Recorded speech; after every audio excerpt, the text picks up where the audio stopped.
So, hello everyone. My name is Abram Benedict C. San Miguel, and I would be the one to discuss to you the properties of life. And before I discuss, and may I ask if I'm audible enough for everyone? Ayan. Thank you for the answer. Ayan. And tell me later on if the way I discuss is a little fast, so that I'll go slower.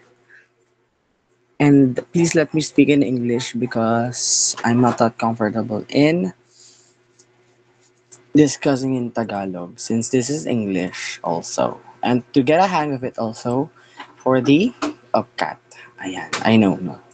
Wrong file. Sorry. First, now let's define what life is. Okay?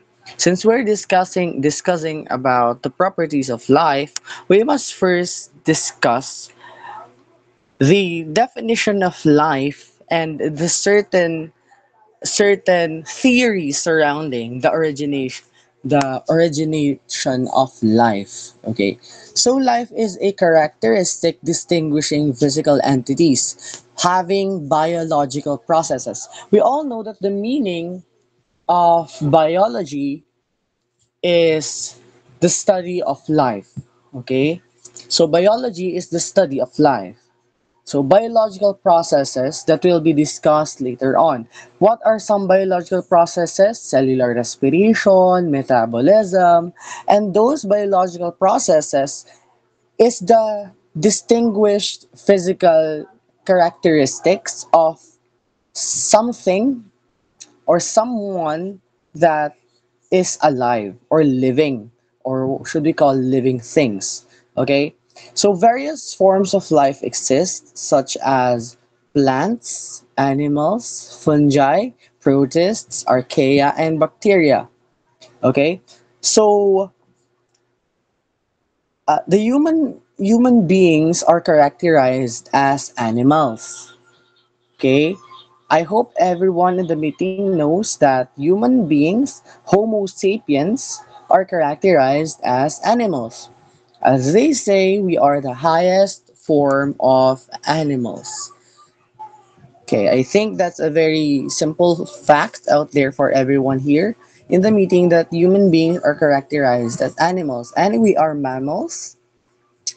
Okay, and if I'm not mistaken, we are omnivores because we both eat meats and we both eat herbs.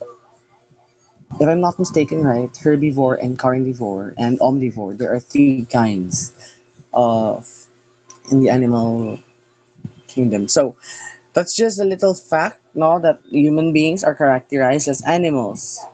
Now, organisms maintain homeostasis. May anyone in the chat box, sorry, tell me what is the definition of homeostasis? Or are you familiar with homeostasis? Is anyone here can tell me what is the process of homeostasis is? Now you have the clue. Homeostasis is a process. Very good, Reka. It is a state of balance. Of what? A state of balance of what? What? Hmm? Okay. The state of balance. Very good. Body of the body's internal environment. Okay? Homeostasis helps the body maintain a stable internal environment. Okay? Homeostasis makes your body adapt, no, with the surroundings. So that is homeostasis, the ability of your body to balance, no? And for your body to survive, it must maintain balance within its systems. Okay? According to the WebMD, homeostasis refers to any automatic processes that a living thing uses to keep body steady on the inside while continuing to adjust conditions outside of the body or in its environment. Okay? So homeostasis helps living things survive. Now, that is the definition of life. Okay? The organism, we as an organism must maintain the homeostasis of our body. And of course, every organisms are composed of cells. We all know this, a basic fact or a basic science facts that there is an organization, di ba? If I'm not mistaken, cells makes up tissues, tissues makes up organs, organs makes up organ systems makes up the body. That's the organization of a human being, right?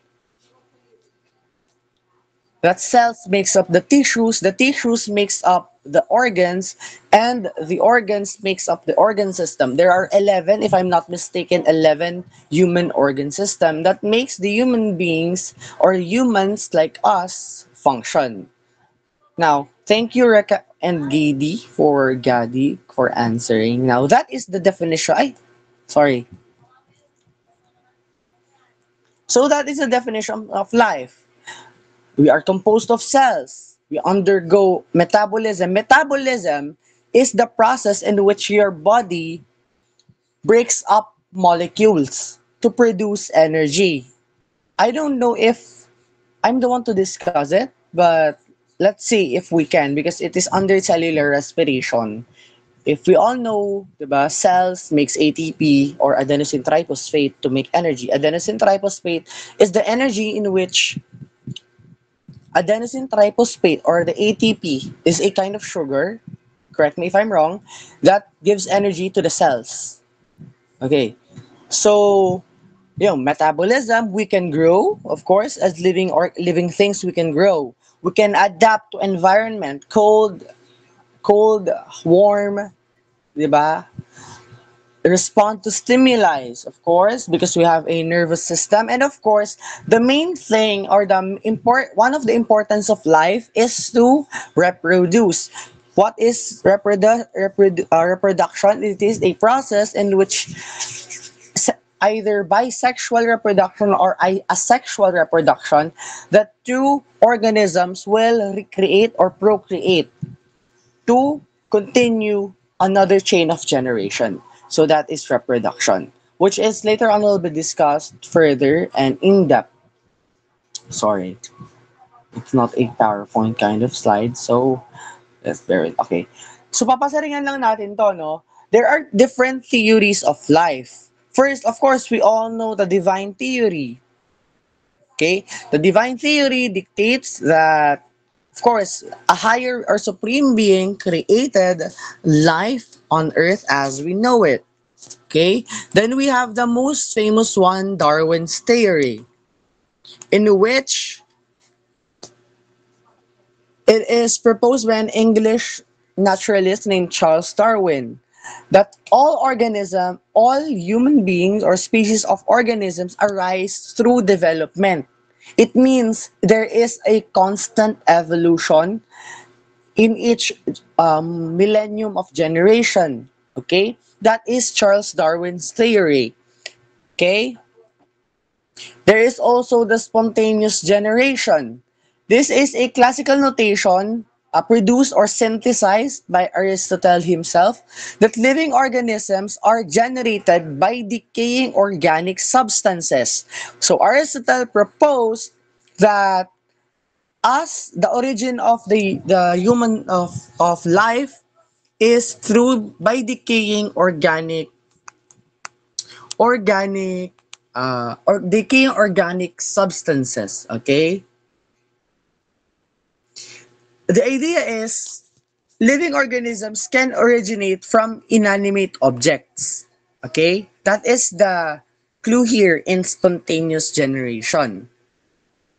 Next, we have the theory of consecutive creations. The idea that life was created through the theory of catastrophism. Okay? Consecutive creations. Kumbaga, life sprouted because there are different or multiple catastrophes that happened before life as we know it.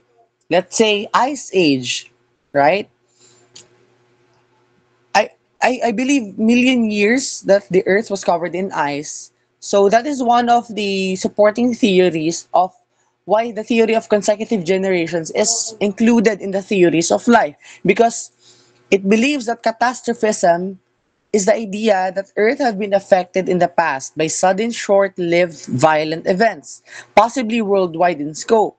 That view, it holds that the key to the past and all the things continue as they were from the beginning of the world. According to this theory, since each catastrophe completely destroyed the existing life, magkakaroon ng bagong creation. Kumbaga, because of this great catastrophe or natural disaster, all life would be destroyed and will be created once again. But this is not a short-term process. It is a long-term process. Okay? Next, we have in endosymbiosis. Endosymbiosis, it believes that we originated from Luca. Who is Luca? The last universal common ancestor of modern organisms. Okay? That's this. That's, in all simple terms, that is endosymbiosis. Since this is just a pasaring lang to, no? Ayan. Next, we have the Clay hypothesis. The Clay hypothesis no believes that clay minerals played a crucial role in the origin of life. Yung clay minerals daw.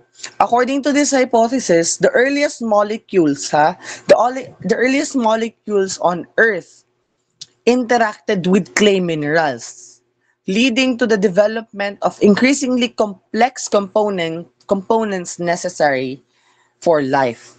Okay? Now, RNA played an important role in here, ribonucleic acid. Ayan. So that's just a little overview about certain theories in life because that is an introduction to this topic. Now let's go to the lesson proper for you guys to understand the properties of or what makes up the properties or characteristics of life. Don't be shy to ask questions after. Okay. So sorry, wala tayong prepare na PowerPoint since we are, you know, wait, how do you full screen this? I don't know how. Ayan. Let's do it like this na lang. Ayan. Ayan. So the characteristics of life. Ayan. First, living things are made up of cells. Always remember that all living things are made up of cells. There are different kinds of cells. There is the unicellular organism, an organism which is made only of one cell. From the word itself, one, unicellular organisms made up of one cell. There is also the multicellular organism that are made up of more than one cell. And cells are the smallest unit of an organism that can be considered alive. Okay? If I were to ask all of you, if we were to classify human beings, what kind of cellular organism are we? Are we unicellular or multicellular organism?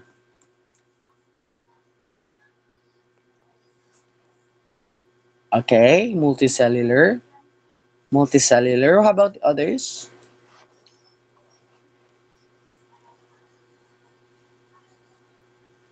Okay, I don't think so there's any answer. So, yes, we are called a multicellular organisms because we are made up of more than one cell. Okay? And for example here, this is a paramecium. A paramecium is an example of a unicellular organism. Okay? And a dog is an example of a multicellular organism. Because we all know that we all living things that are considered, remember this, that are considered alive, should have a living cell or a cell, either unicellular or multicellular organism. Next, of course, living things reproduce. How do living things reproduce? It's either by sexual reproduction or by asexual reproduction. There are many kinds of asexual reproduction. Okay, I will present it to you later. Wait.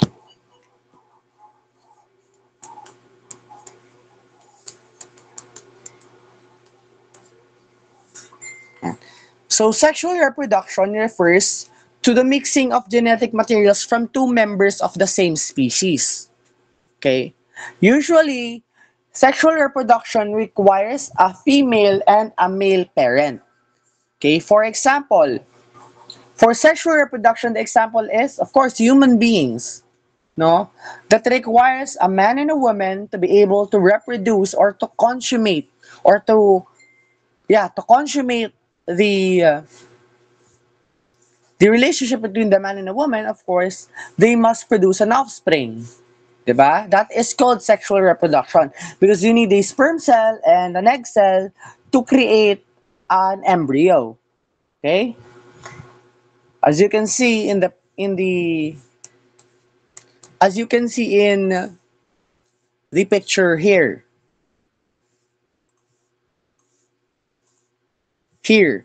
This is the sperm cells that human males excrete from their testicles, and this is the egg cell, which they need. The sperm cell will need to penetrate to the egg cell to be ordered to create an embryo. Then there is called what we call there's asexual reproduction. Asexual reproduction refers to a reproduction in which no mixing of genetic materials is needed. Kumbaga, hindi na kailangan ng male and female parent. There is no need for two members. One organism from that species can produce another generation. How is that? For example, flowers. Diba? We all know that flowers can reproduce by itself because a flower has two genders. Okay, a flower has an ovary, it has the flower has an ovary, it has an anther, 'di ba? Okay, I'll show you an example of a flower. Wait. So for you to be able to grasp how a flower produce. Okay. Now here's an example of a gumamela. We all know what a gumamela is. Okay? The stamen here, the upper part here, no? And here represent here. Itong mga to. The stamen represent the male part of a flower. The anther has the pollen that serves as somewhat the sperm cell of a flower. Which is in the anther. Then the pollen will go to the stigma here. This is the female part of the flower. I'm explaining how asexual reproduction In-explain ko paano nangyayari yung asexual reproduction. Yung pollen mapupunta yan sa stigma. Once napunta sa stigma, bababa yan sa style through the ovary. The ovary has the ovules or the egg cells. Then, of course, by that self-reproduction, the flower will be able to create another batches of flower or fruits if this flower is a flowering a plant or a fruit-bearing tree, diba? So yeah. So that is how asexual reproduction is processed, or that's the process of asexual reproduction. So again, first properties of a living thing is we are made up of cell. Second, we can reproduce. Third, all living things are based on a universal genetic code. We all have DNAs, or the deoxyribonucleic acid. Okay? Deoxyribonucleic acid, or the DNA, has our genetic information. Okay?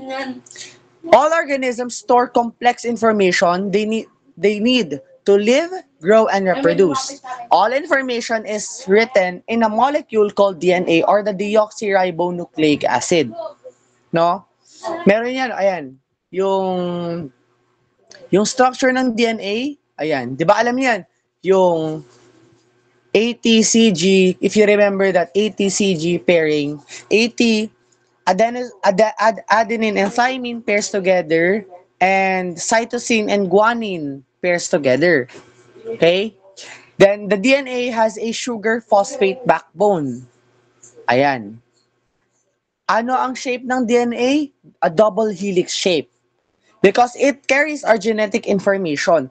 Nasa DNA or deoxyribonucleic acid ang ating genes or genetic information. Every human being or every organism are based on a universal genetic code. We have a DNA. Okay? Next. Living things grow and develop. Okay?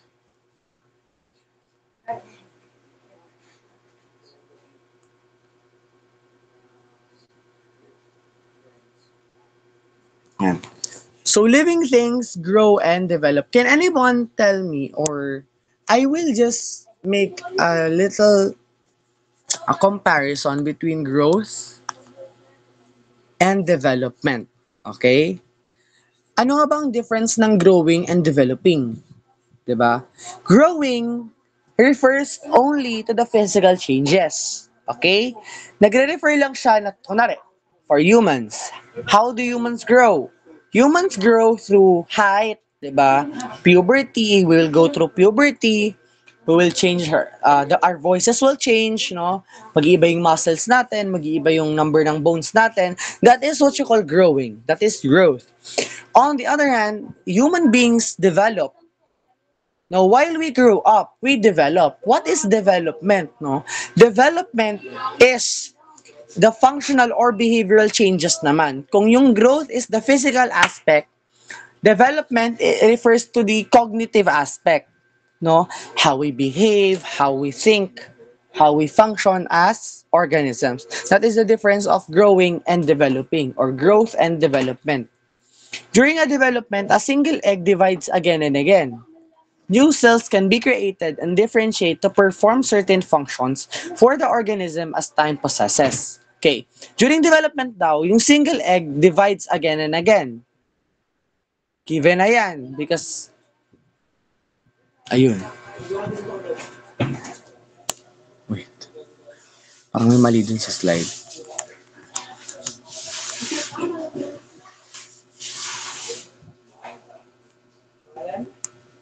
Wait, ayun pala.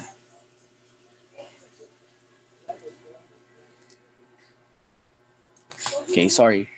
So, during development, a single egg divides again and again. If we all know kasi, kapag na-fertilize na yung egg yung egg cell, papupunta yan sa sa womb. Magta-travel siya sa womb from the ovary. Then it will from single cell kasi, from single egg cell, magdi-divide siya into multiple cells. That's why we call it multicellular. The new cells can be created and differentiate to perform certain functions the organism as the time passes, di ba? Okay. For example, here is a blue oak acorn. Once it fertilizes, it becomes a blue oak tree sprout, 'di ba? Magiging sprout siya, it will become a life. But here as a seed, it is now considered a life. Why? Because it can undergo a biological process wherein it can grow. No? And develop as it can develop into a beautiful oak tree, no? In its environment. So that is how a living thing grow and develop. Next, living things obtain and use energy. Okay, ito na yung sinasabi ko kanina sa inyo. Wait. Yan. Discuss lang natin yung bioenergetics na tinatawag.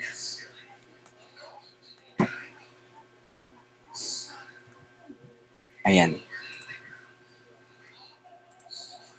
I will show you. Wait. Here. I will show you what is bioenergetics. Okay? Bioenergetics. So, ang property natin ngayon ang properties naman ngayon na i-discuss natin is yung living things obtain, nakakakuha, at gumagamit ng energy. Okay? So we call that bioenergetics. The biology of energy, transformations, and energy exchanges, as in photosynthesis, within and between living things and their environment. So the biology of energy is bioenergetics. So it refers to the exchange and transformation of energy within and between living things and the environment. What is energy? Energy is the ability to do work. Okay? Energy is needed in life in breaking down and building up molecules. Anong tawag sa process na yun? Tinatawag natin po siyang metabolism. The building up and the breaking down of molecules is called metabolism.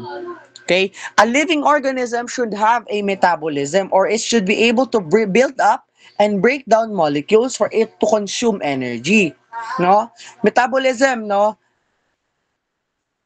is the sum total of all the life, sustaining chemical reaction in living things. Metabolism allows living things to grow, maintain the structures and functions, and of course, for us to respond to stimuli. Ano ba yung meaning ng metabolism? From the Greek word metabole, meaning to change, no? To change that molecules into energy. Okay? Now, chemical energy needed by organisms usually comes from food because food consists organic molecules that store energy. Okay? Yung chemical energy na kailangan ng ating katawan or the chemical energy that the body needs comes usually from food. We as human beings consume energy from food, diba? And resting.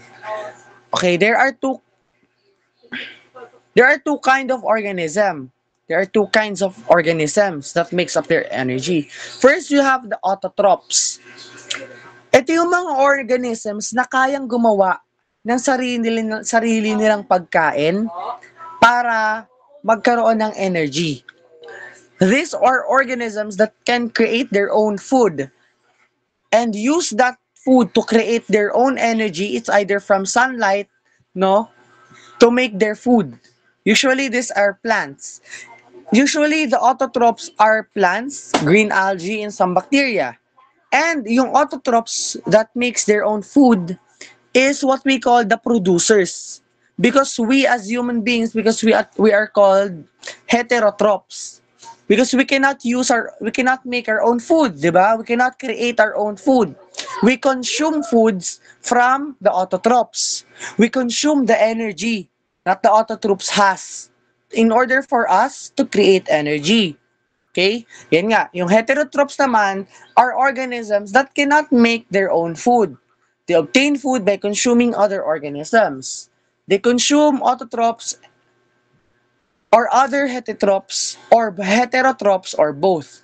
So we as human beings, we consume heterotrophs and autotrophs also. Why? Because we consume animals, di ba? We consume pigs, we consume cows, we consume any kind of animals that has meat or so other for other culture. But there are also human beings that consume plants, di ba? So for heterotrophs, the examples are animals, fungi, and other unicellular organisms. Okay? Now, what are the energy-giving molecules?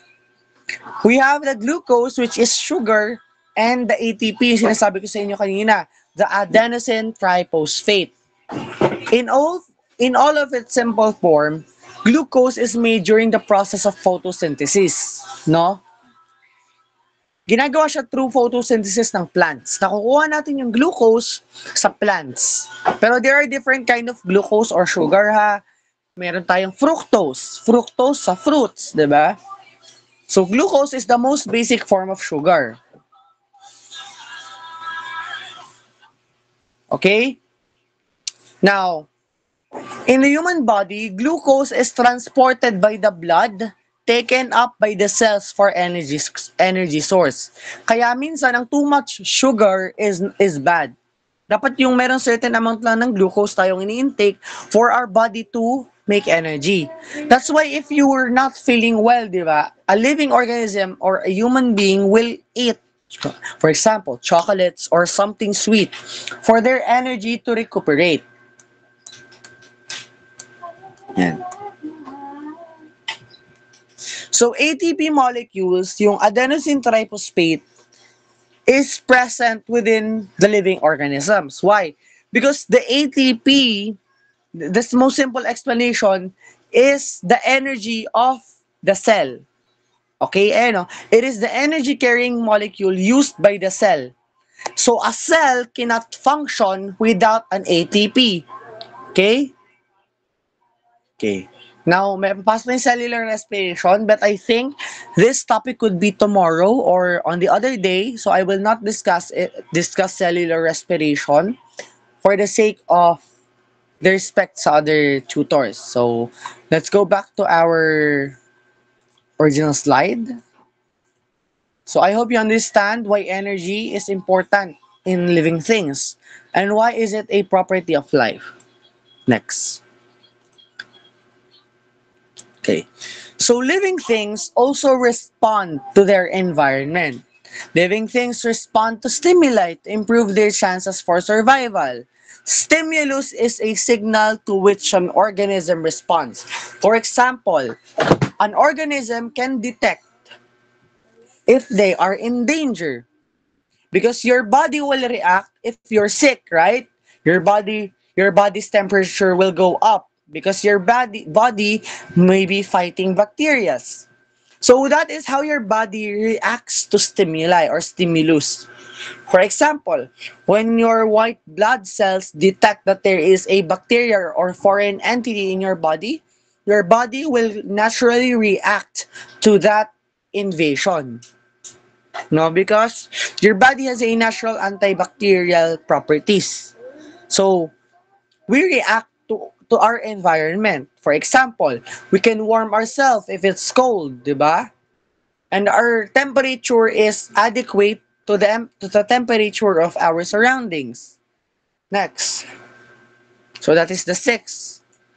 Next we have, so we maintain homeostasis, no? Again, as I said earlier, we must maintain homeostasis for us to be able to continue living. Organisms need to keep conditions inside. Hindi lang kailangan yung outside. Kanina kasi, yung kaya lang natin mag-react sa stimulus, di ba? Yung mga outside threats. Now, the body must automatically, no, produce or react internally. No, for example, pag mainit, nagsisweat tayo because we release the heat from our body. Of course, there is the sensations of thirst and hunger. If your body is lacking water, you'll feel thirsty. If you lack the nutrients you need, you will feel hungry. So you must maintain that internal environment for your body to be able to keep functioning. Okay? Next. Now, living things must evolve. Okay? So the basic traits of an individual organism inherits from our parents usually do not change. We all know that evolution is not a one-day event. Evolution happens through many and many generations. So living things must evolve. It is a requirement for life, no? Because we all know na constant kasi yung ano natin yung nakukuha natin sa mga ninuno natin And hindi nag-change yan because ang change ng human ng bodies ng organism is through multiple generations pa. For example, your great grandfathers has ears, di ba? Of course, you will have ears. It will not be removed unless the environment by that time doesn't need it. So, your ancestors forced, for example, if you believe in the odd theory of Darwin, your ancestors have tail. But since hindi na natin kailangan ng tails, our body naturally evolved to not having a tail, but still have the remnants of a tailbone. Di ba? Hindi naman natin siya kailangan, pero meron tayong tailbone. Because it is the remnant or a remembrance that we evolved as a species. Okay? Next. For specimen 1, do we consider a feather alive?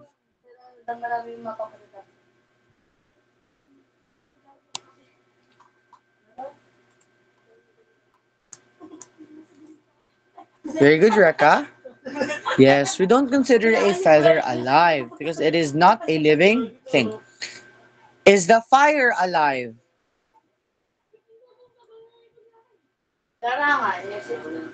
Very good, Fiona. Very good, Reka. It is not alive. A bean, is it alive or not?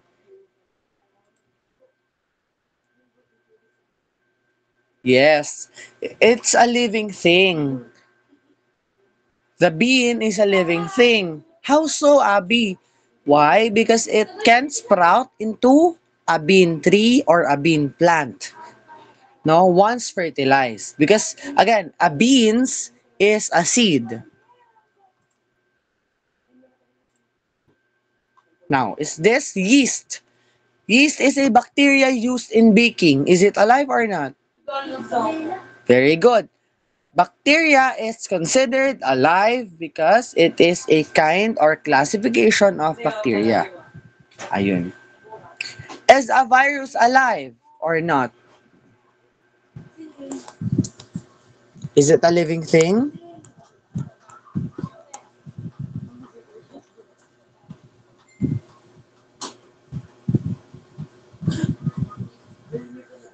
Very good. It's not.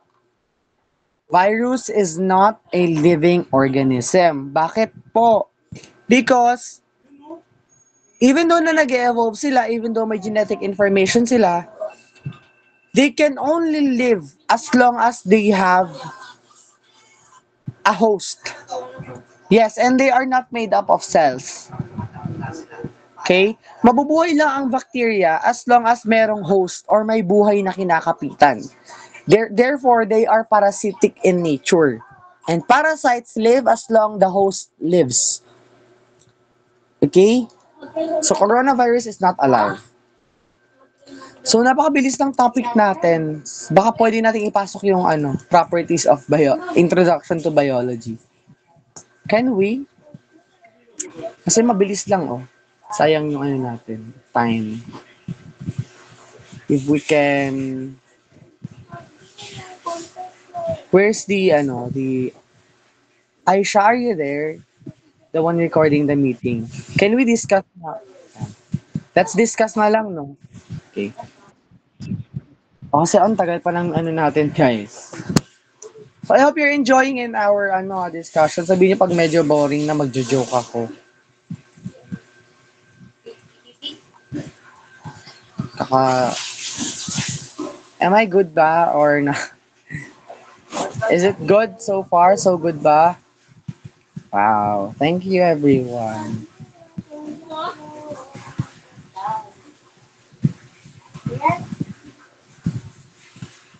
I feel, I hope you're all doing good. Okay. Now, it's okay. Yeah. You're welcome, Jomar. You're so sweet naman for thanking me. Para sa mga scholar ng bayan to.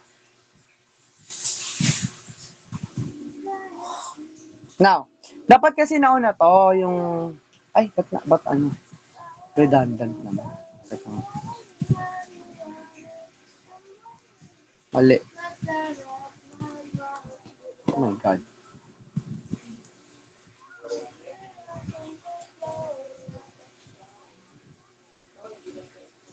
Yan. So, dapat nauna to, but we didn't have the time yesterday, so we will discuss it now.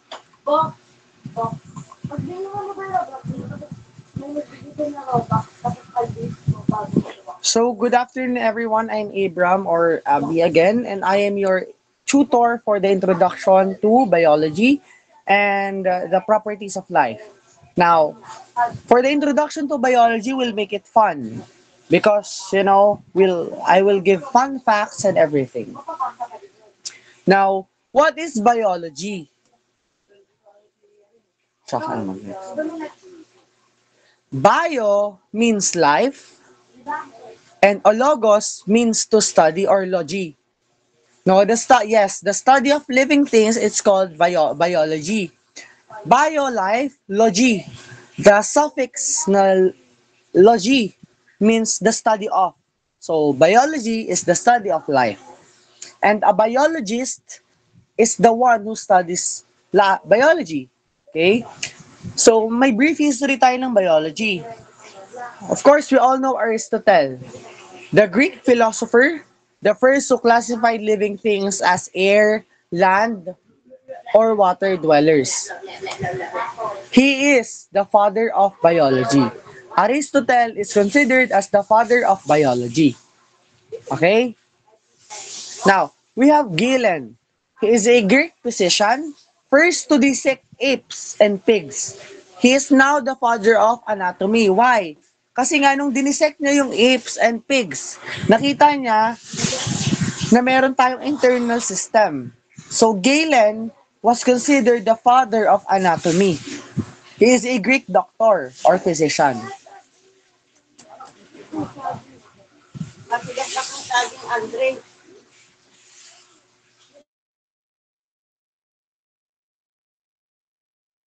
Now, we have Andreas Vesalius. Andreas Vesalius is an Italian, if I'm not mistaken. Okay. Na-double check natin si Andreas Vesalius. Ha. Baka kasi mamaya, mali tayo.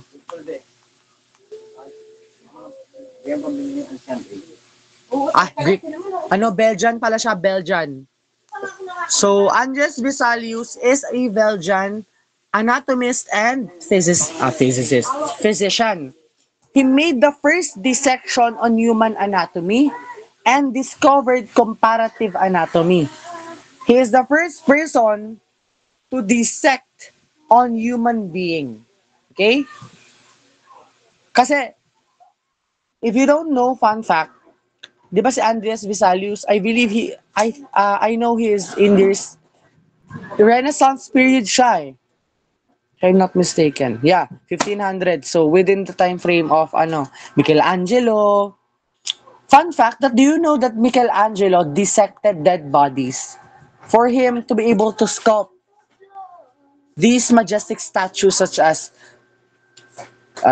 David and Goliath, Moses, the Pieta. If you're gonna look to the muscles of those sculpture by Michelangelo, he has the most detailed muscles. Because, why? He dissected dead bodies. That's how into art Michelangelo is. Okay? So, because he was inspired by, of course, Andres Vesalius also. So, next. William Harvey.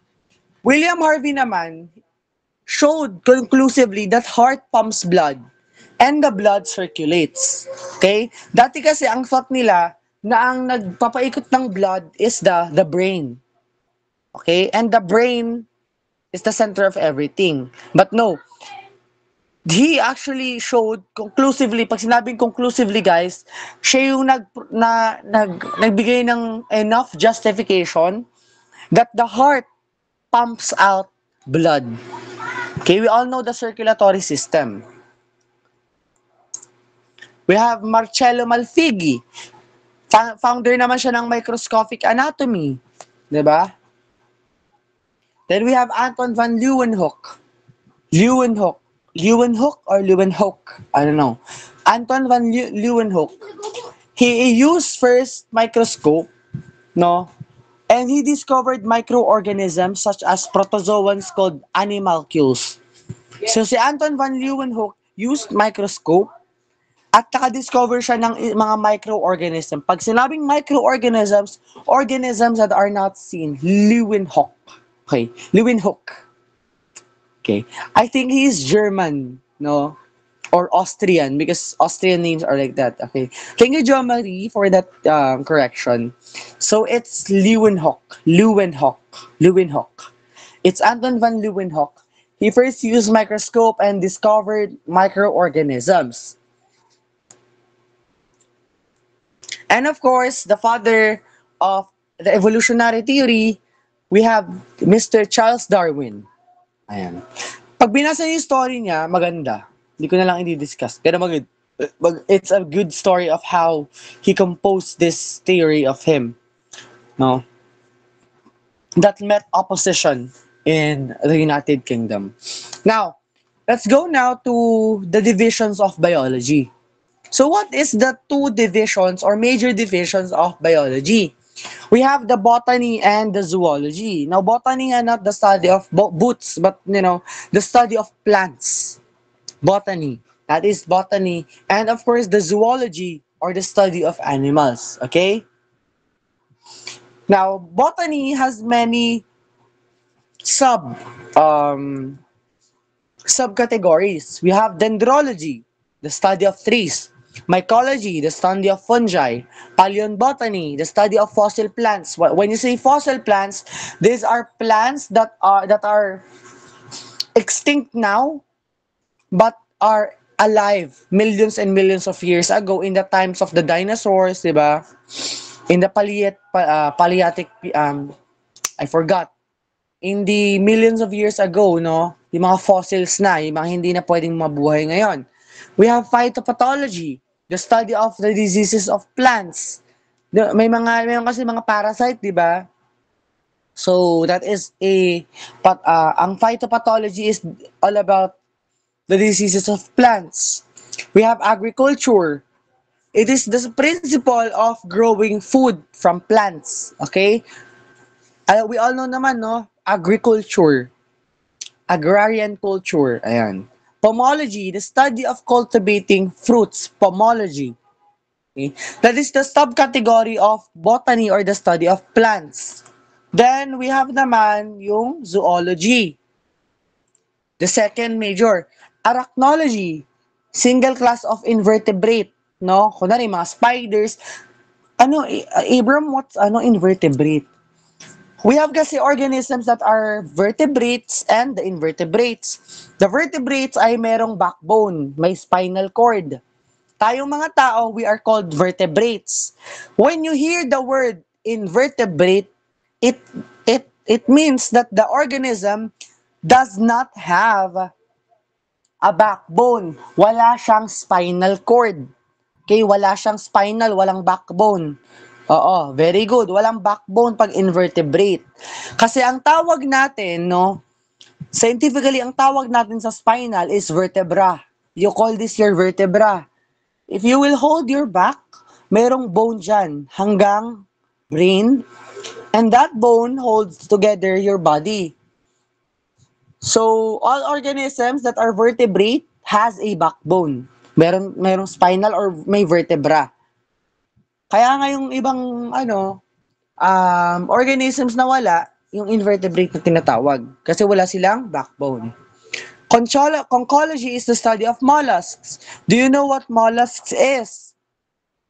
Do you know what mollusk is? Everyone? Anyone?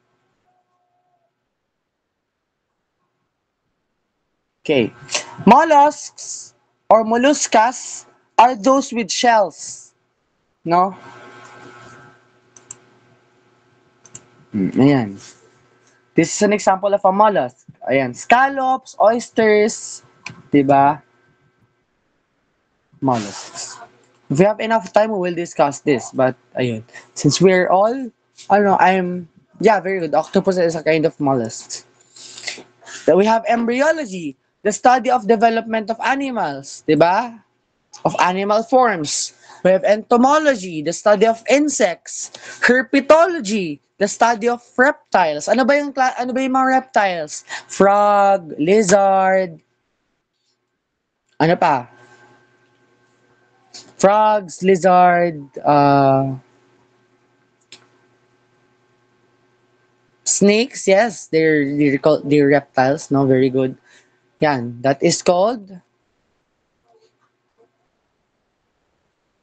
herpetology. We have mammalogy. Mammalogy is the study of mammals. Okay? Ornithology, the study of birds, ng ornithology. We have ichthyology, the study of fishes. So zoology is a very dynamic as well as the botany. There are the two major divisions of biology is very complex, no?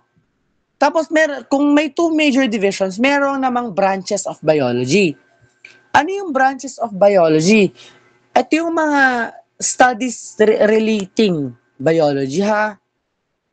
We have anatomy, the study of structures of the entire organisms and their parts. My favorite anatomical analyzation, I'm just gonna share this with you guys, na hanggang ngayon kabisado ko is reproductive system. I don't know, but it really struck me of how reproduction works. I just love reproductive system. And, ano pa ba? Circulatory system. Yeah, my favorite anatomical parts of the body. So, a human anatomy is very complex, no? Human anatomy or human organ systems has 11 eh. Okay, let's try nga. What is the largest organ of the body? Very good. Skin. Skin is an organ. Very good, ah. Very good. Very good, everyone. Ready na kayo. Charot. Hindi ready na tayo. So, anatomy is the study of structures of life, no? Physiology is the study of how the body and its part works. Physiology. No? Dito kasi, yung structure lang. How it's made up. Dito naman, how it works. How it functions. Diba? Yeah, skin if external. Internally, what's the largest? What's the largest internal organ?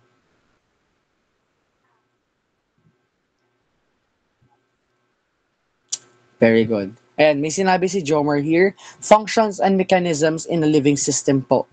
Very good. Because nga, as I said earlier, it is how it works, how the heart functions, how your organs makes up how you live, diba? Physiology. That is physiology. Okay. The study of how your organs work to keep you living. Now we have ecology. It is the study of how organisms interact with their environment and other organisms. Kunwari, the ecology of the Amazon rainforest, how organisms interact with their environment, etc., etc. It is the study, no? So, sabi ko kasi inyo kanina, yung branches of biology, it is the fields of study na pwede nyo i-take. No, kung meron dito magiging environmental science, mostly focused kayo sa ecology. Kung may mga magiging physician dito, kung kayo sa physiology, kung meron mga dito mga magiging surgeon in the future, you will focus on the anatomy, no, physiology, no. Kung environmental science naman, which is in demand ngayon, kung meron pumili dito nun, good luck, you will focus on ecology, di ba? Biodiversity, yun. We have naman parasitology. Parasitology is the study of organisms that live in or on another organisms that cause diseases. In short, the study of parasites. Parasitic cells, for example, we have parasitic viruses, di ba? So, parasitology, the study of organisms. Because we all know that parasites, no, ang mga parasites, nabubuhay yan as long as yung host, yung kinakapitan nilang buhay, is nabubuhay. So they won't let you die. They will just let you suffer. We have naman taxonomy, the study of classification and evolutionary interrelationship among organisms. That is taxonomy. No, yung study ng classification ng evolutionary interrelationships about the organisms. Taxonomy. We have embryology. Alam natin to, yung growth ng organisms. Ini-study nyo dito how an organism develop and how an organism grow. Cytology naman, you study cells. the structures, the function of a cell. Cytology. Microbiology naman, you study microorganisms. You specialize in bacteria, protozoans, and viruses. Naging on-demand yung microbiologists noong pandemic. Why? Because we are under the coronavirus and of course, we need microbiologists who will risk their lives to come up with a certain protection that we need to protect ourselves with coronavirus. So microbiology infers the study of microorganisms. No? But again, viruses are not considered living organisms ha. Paleontology, alam natin to kasi it is the study of fossils, the remains of organisms from the past. We will study how their anatomical, let's say, anatomical processes, paano sila namatay, yung genes nila, yung mga dati na, yung mga dinosaurs, ano na yung mga descendants nila ngayon? Is it the elephant? Is it closely related to the elephants? And etc. etc. That is paleontology. Then we have also, oh my God. Sorry.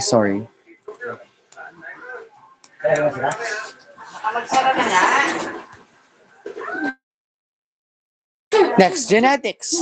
The study of how traits are inherited and passed on from one generation to the next. Alam na natin to kanina, I discussed the DNA, di ba? Ang DNA yung may hawak ng ating genetic information.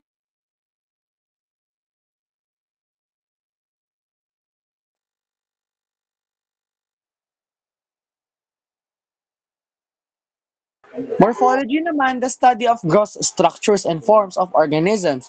For example, itong morphology ng bee. Gross structures, hindi yung gross ha. Ano ba yung meaning pag sinabing gross structures?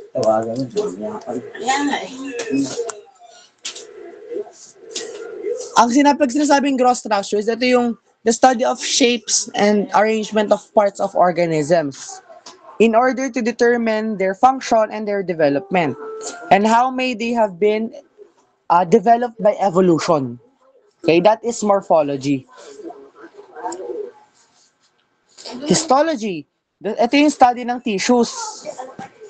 Again, sabi ko kanina, di ba, sa hierarchy ng ating katawan, cells makes up tissues, tissues makes up cells, makes up organs. Yung organs natin is gawa sa tissues, hindi tissue na papel yung tissue that is made up of cells, clump of cells. Okay? We are made up of a big clump of cells. Yun. So that is the study of tissues which is histology. Diba, apaka-brief lang nung biological topic natin kasi madali lang talaga yung biology. Pala mo talaga. No, it's not an easy task to, discuss biology because one wrong word and you'll spread misinformation. Ayun. I hope you've learned a lot. Ang aga natin natapos. Dami pa nating time. So, yeah.